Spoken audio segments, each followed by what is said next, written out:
Hello, hello. I am so excited to have the person that I have coming on today with us for the Heal on Purpose podcast. I hope you guys are excited. Hi, Hey, what's going on? how are you?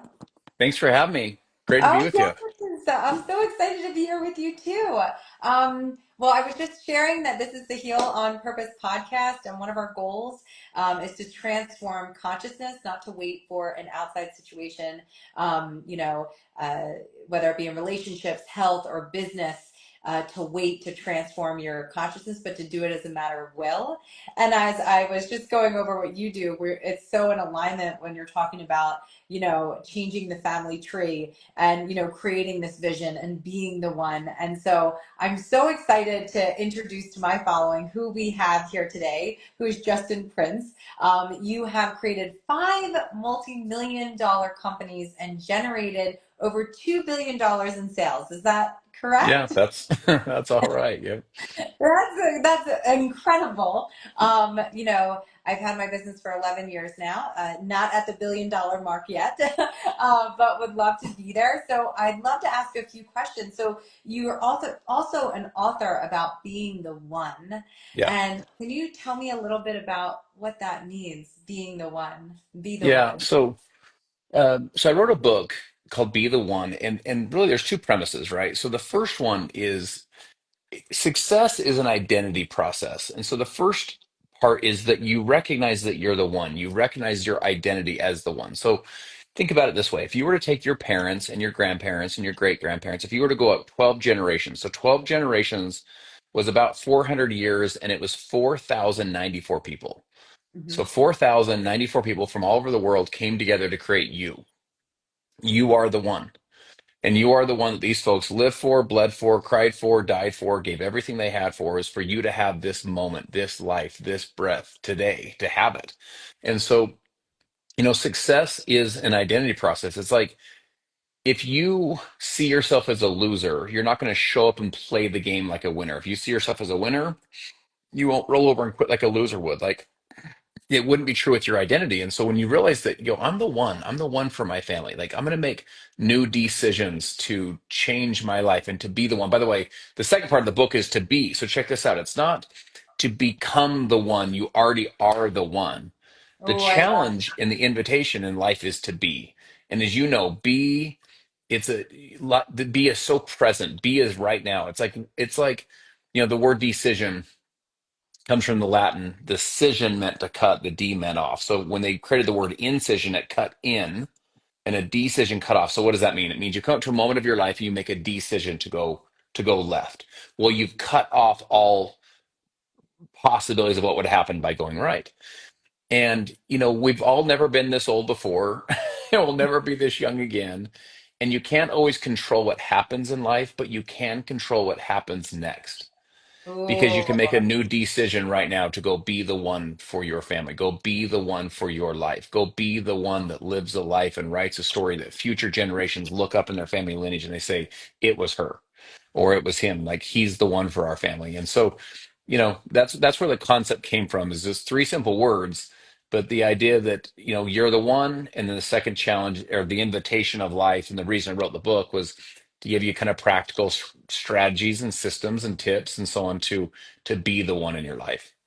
Oh my gosh, that is just so in alignment with everything that I do, that my husband and I both do around being the one. And like, because I believe that what we don't heal, what we don't process gets passed on to our children. Like the wounds, my wounds will get programs and patterns go to my child unless I process them through.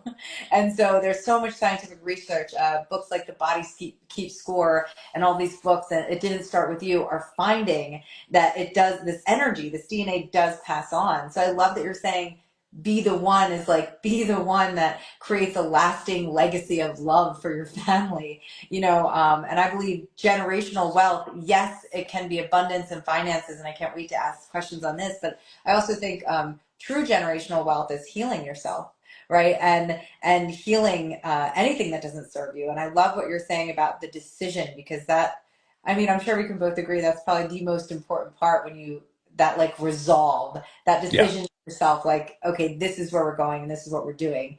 So my question for you is this. So you've created $2 billion in sales with over five companies and those that you work with. You've spoken on stages, with a lot of, rock stars and, Ed Mylett, Jamie Lee Curtis, all those people.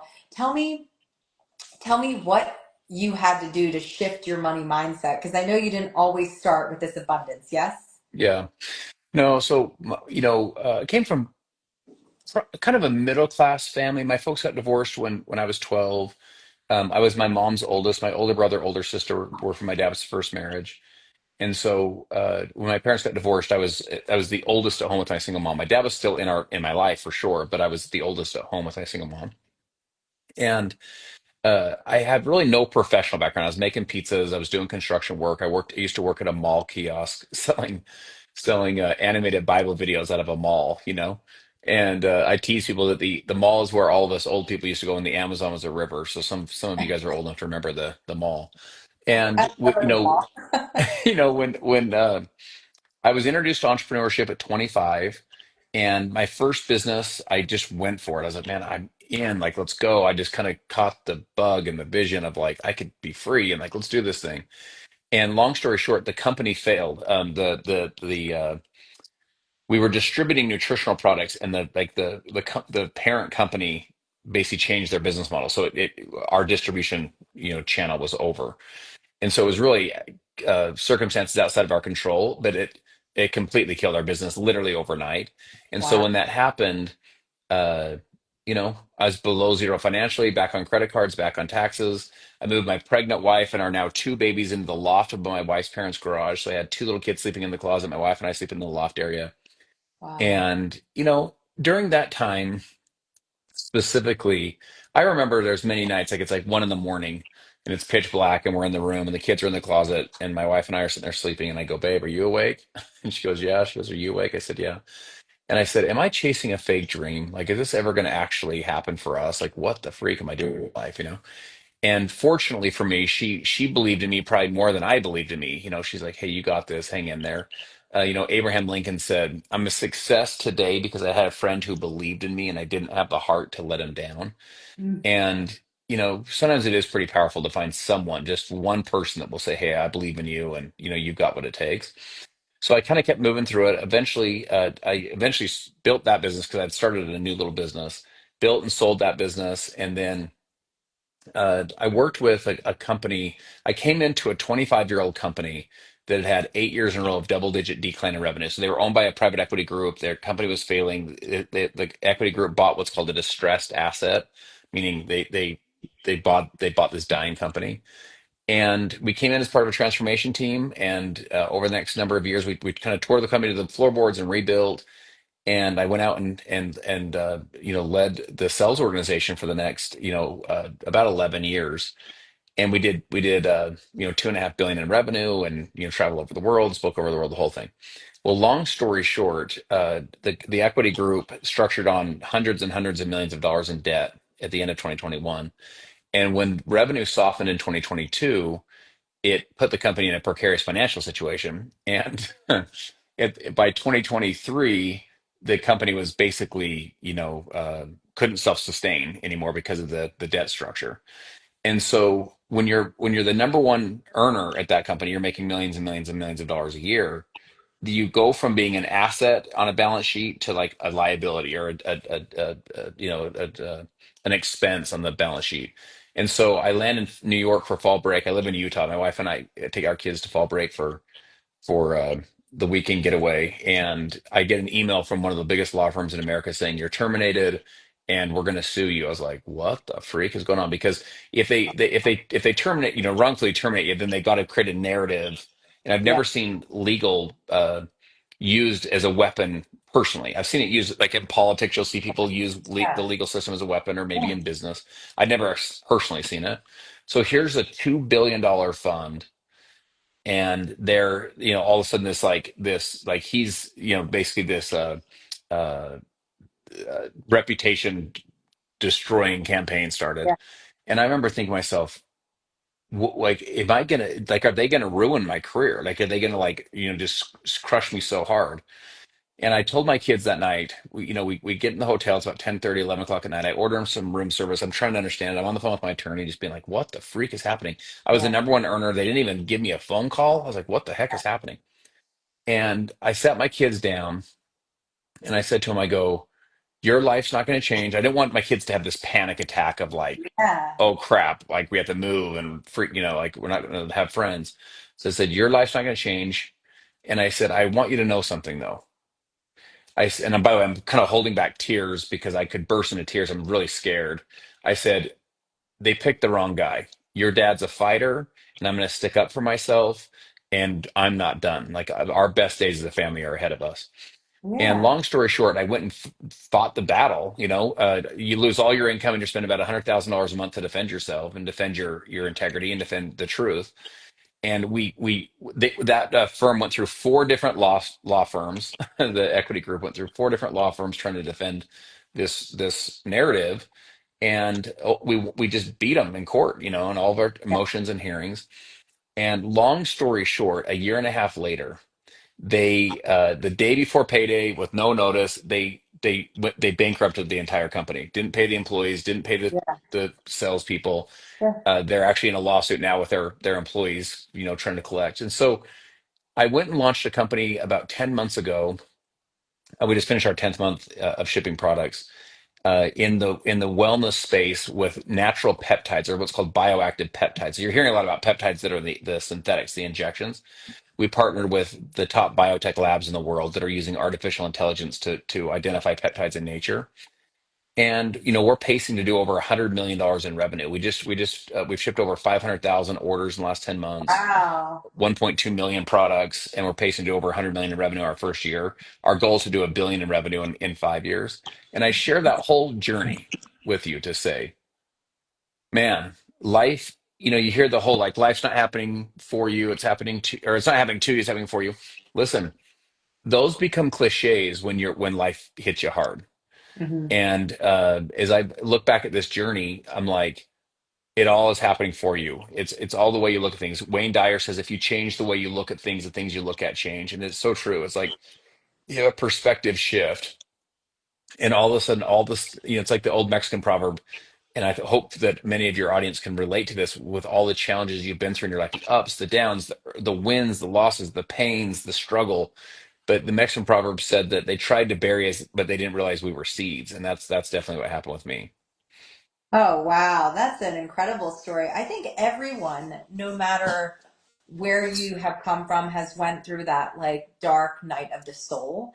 It's like because I believe in God. I believe in, that we're here for a reason. And I do believe that life happens for us, not to us. But I also believe that life happens through us and then we happen to life.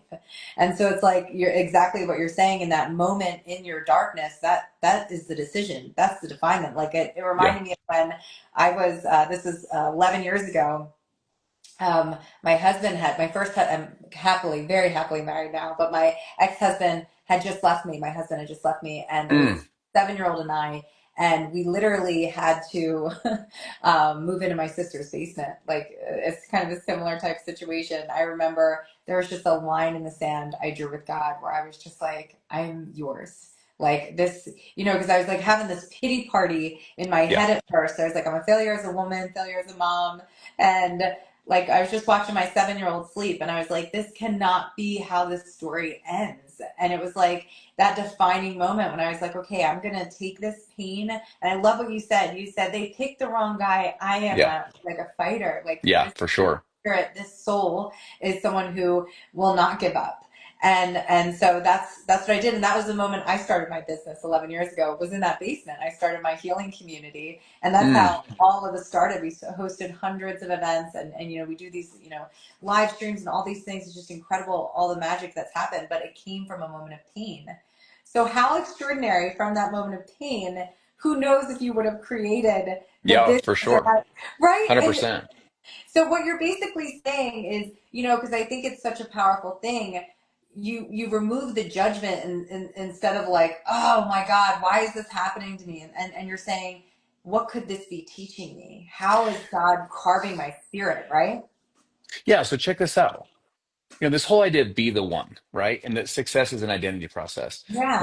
When hard times hit, you do get down to the foundation or the baseline of what is your identity.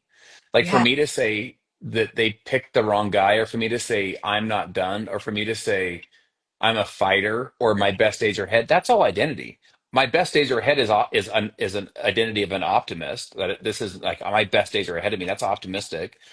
I'm a fighter, that is like I'm gonna stand up for myself. I'm gonna fight back. And I had a friend of mine call me. She reminds me actually very much of you. She does life coaching, she does spiritual coaching. She's just a really deep, deep, like when I met you, like you have a basically a vibration and an energy and like a I soulfulness to remember you. you. Yes. Yeah, We met before. Yes. yeah, You for know me. sure. Yes. And so when we met at the Tony Robbins event, and we at Yeah. the business Business mastery. So mastery. Yeah. when I met you, you kind of had that. So I have a friend of mine. She's much that way. So I'm about 2 weeks into this experience, and my entire business is taken away. My entire community's gone. You're getting defamed. It's really painful. Yeah. I never Yeah. anything through anything quite like it. Yeah. And I remember it was a particularly painful morning. When this she called me. And she called me. She goes, "Hey, I've just been thinking a lot about you." She goes, "How are you doing?" And I go, "I'm doing good, doing good." What I should have said was, "I'm not doing so good." Like, I wipe my tears. I'm like, "I'm doing terrible." And I go, "I'm doing great." And she says to me, she goes, "I have a word for you." I'm like, "Okay, what's up?" And she goes, "Trust the redirect." This is what I Mm, want to share with like your audience is going through one of those moments right now, right? Trust the redirect. She said, "Trust the God's in the details of your life and trust the redirect." And man, it hit me like a ton of bricks. I was like, imagine if you're on a horse. A horse has a bit in its mouth, right? right. And imagine that you, as the rider who know the trail and you know where you're trying to go, Yeah. and you know the horse is going to ultimately live out the measure of its full creation to get to where it's supposed to go. Right. And you just gently pull it to the left, up the trail to the right area. But yet the horse kind of pulls against it to go to the right because they want to kind of do their thing. And you're just so gently just kind of like, no, no, just like this. Yeah. And the horse just ultimately has to trust the redirect. Just trust that you know where you're taking, you're taking it. Like where the best path is. And ultimately, I felt like I was kind of pulling against, God, and just being like, I want my life back and I want my business back. I had a peaceful life going. I want all that back. And then I thought to myself, you know what? Trust the redirect. Sometimes you do take that first step, just like you did when you started your community. Sometimes you take that very first step, literally into the darkness, just hoping that like there's going to be a something's going to catch you when you land. But that redirect of from pain into purpose is actually what creates this magical story and this magical community that you built. And again, for all those listening, this is what's going to create it for you too, is just trust the redirect. Trust that God's in the details of your life, and you get baseline into your true identity of who you really are, and remind yourself, I'm the one. I'm the one. And how does the one show up in this moment, and go show up as that best version of yourself?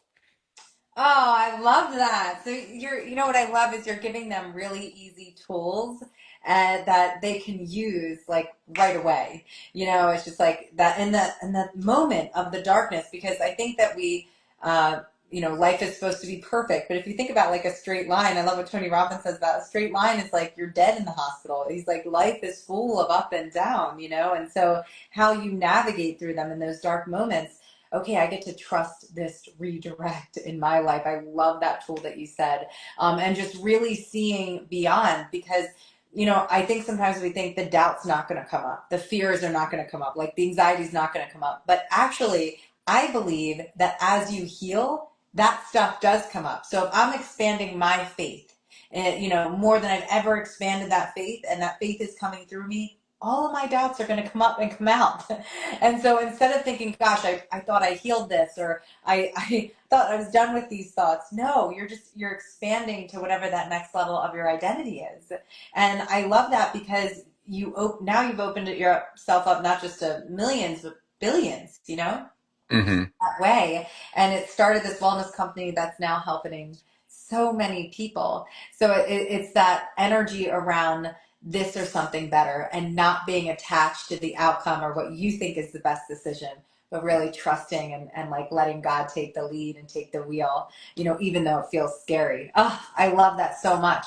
So you talked about changing the family tree. Can you explain a little bit about what changing the family tree means to you and how it's kind of integrated with healing? Like, as I truly believe that as we heal, we do become more wealthy. At least that's what I found. The more I heal in my own Yeah. life, the wealthier I become, the healthier I become, the more juicy my relationships are. It's like the more I heal, the more I seem to manifest. So, can Yeah. you speak more to that? Yeah. No, I look, I think that,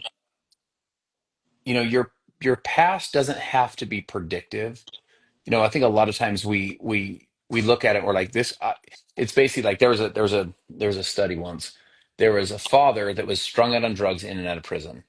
And he had two twin sons, and the one son was strung out on drugs in and out of prison basically his entire adult life. Yeah. And they said to him, they said, "How did you end up this way?" And he said, "Isn't it obvious? Look at my father." And they said to the other son, they said, who, by the way, the other son was the top executive for a Fortune 500 company. He had a beautiful family, a great member of society, a great member of his church community, the whole thing, just living a very peaceful life. And they said to him, they said, "How did you end up this way?" And he said, "Isn't it obvious?" He said, "Look at my father." And the idea to me is you want to be the one that breaks those generational curses. It's like the addiction stops with you.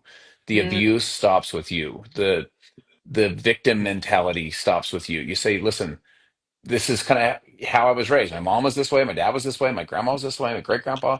It's like it doesn't have to continue this way. Like you get to be the one that says, "I'm going to make new decisions, new commitments." Because remember, I believe it was Jim Rohn that originally said it. I know Tony's quoted Jim saying it, but basically, like, your life is either a warning or an example. It's like a warning of what not to do or an example of what to do. And, you know, you can kind of step into this new version of the life that you create to where your kids grow up in a different house.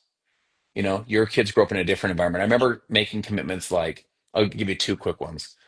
I remember making commitments like when I was a little boy. I thought, I'm never going to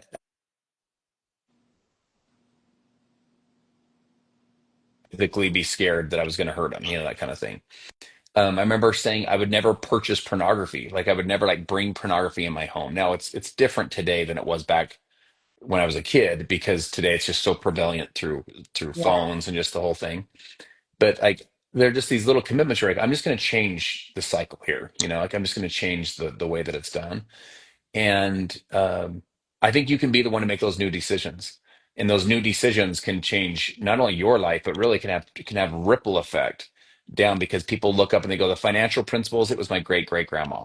The courage and the faith and the resilience was my great great great grandpa. He like set this example. Or, the abuse stopped with her, or the addictions, it ended with my great great grandpa. He's the one that stopped it. Like he just said, enough is enough for this family and made new choices, and you become an example with your life versus a warning of what not to do.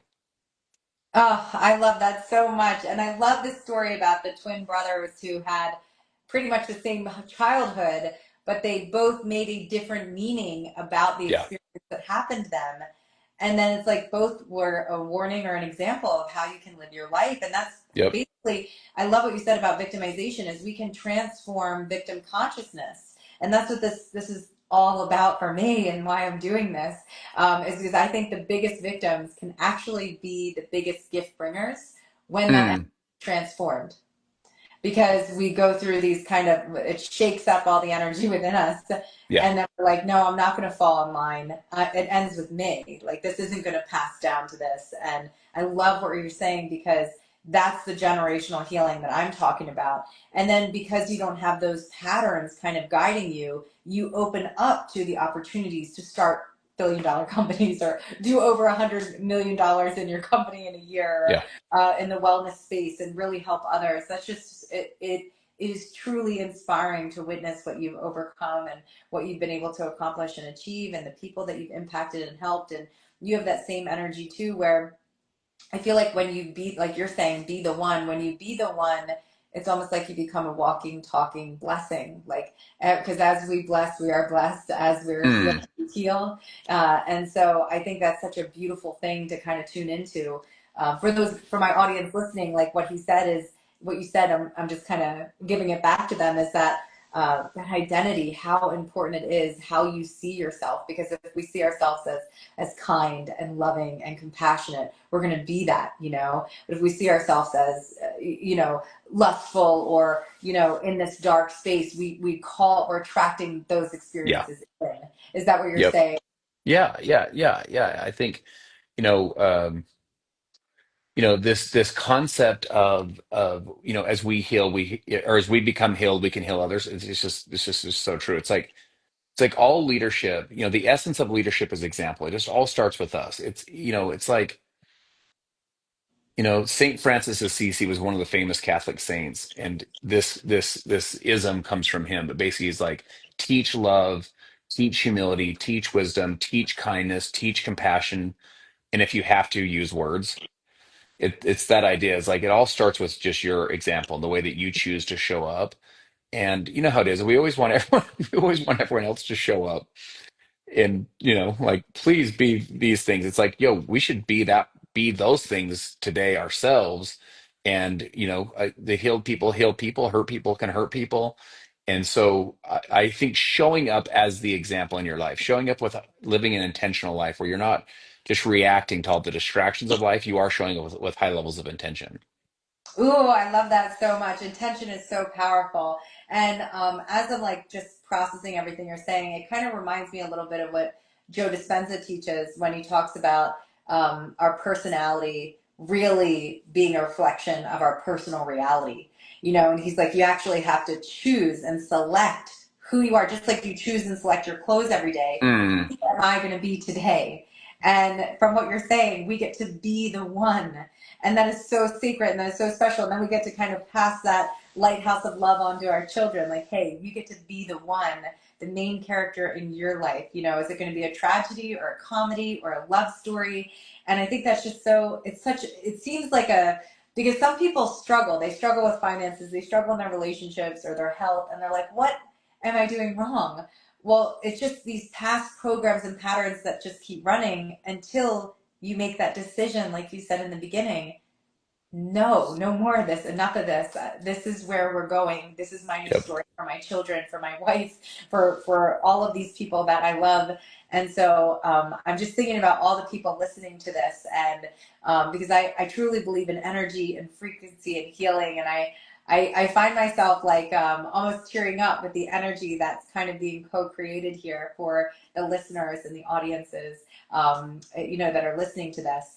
Is there anything else that you would want to share with our listeners that you would feel would be just super beneficial, like a lesson that you really remember that you learned that you just apply in your life every day that they could Yeah, apply in just their own yeah, lives? just to piggyback on what we just talked about. So I've done a lot of work with John Maxwell. So for those of you that are not familiar with John, he's New York Times bestselling author multiple times, but he's Inc. magazine said he was the number one leadership expert in the world, right? So he's written more leadership content than any human that's ever exists. Wow. And John's a real special man. He really walks the talk. So we were in Costa Rica doing a country transformation, and we went to like the U.S. embassy, met with the U.S. ambassador. I'm like, what the heck is going on Wow. here? Yeah. Went to the head of FIFA, met with the guy that runs FIFA there, which is their soccer team. Went to the black tie event at their national theater with all of the kind of business people in the community. So just this completely surreal event.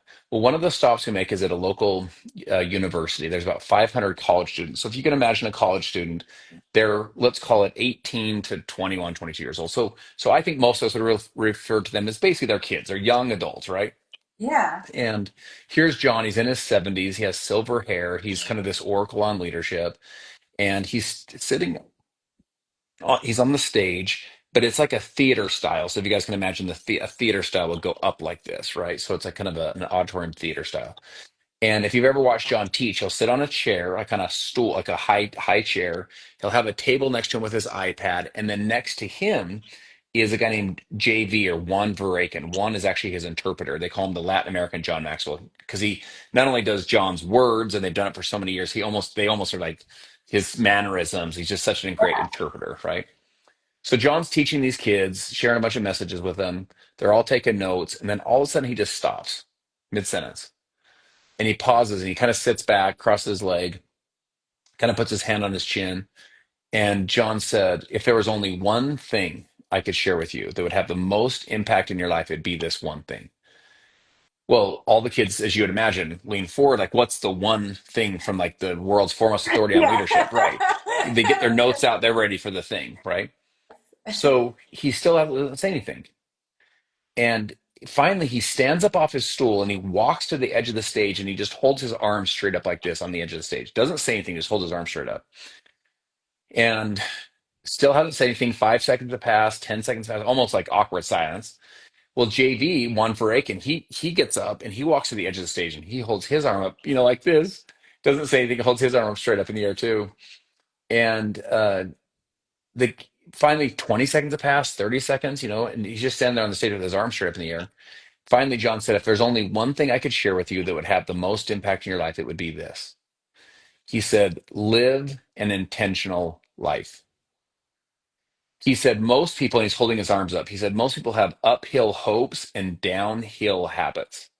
And he said, all success is all uphill all the way. And he said, and you don't accidentally go up hills. You only intentionally go up hills. So live an intentional life. And I remember thinking to myself, I was asking myself, like, how intentional am I being in my life? Like, how intentional am I in my marriage or relationship? How intentional am I in my fitness, in my health? Like, do I have a plan or am I just kind of just hoping?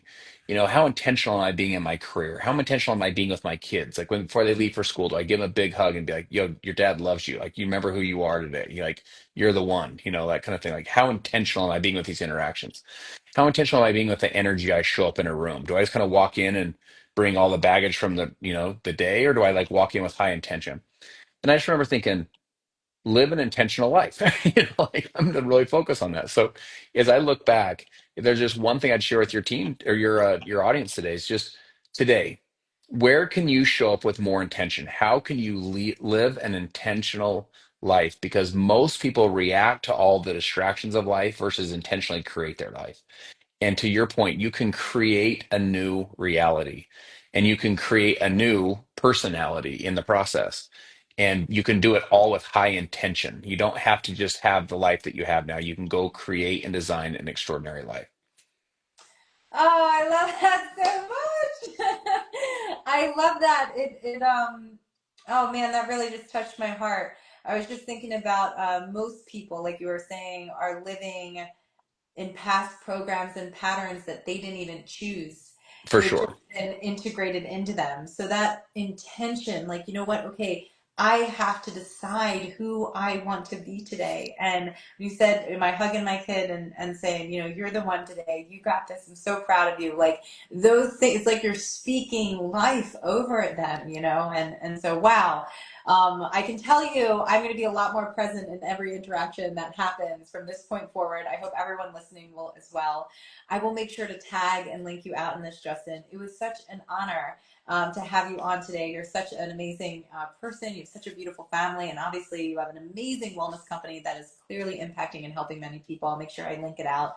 And it's just been such a great experience to have you on and connect with you. So thank you so Thank much you, for Carolyn. coming. I love it. Again, love your energy, love the way you show up in the world. And what an honor to chat with you for a few minutes. So thanks for having me on. Thank you for coming on. All right, guys, thank you for watching the Heal on Purpose podcast. I will talk to you soon. Bye bye. Thanks, guys.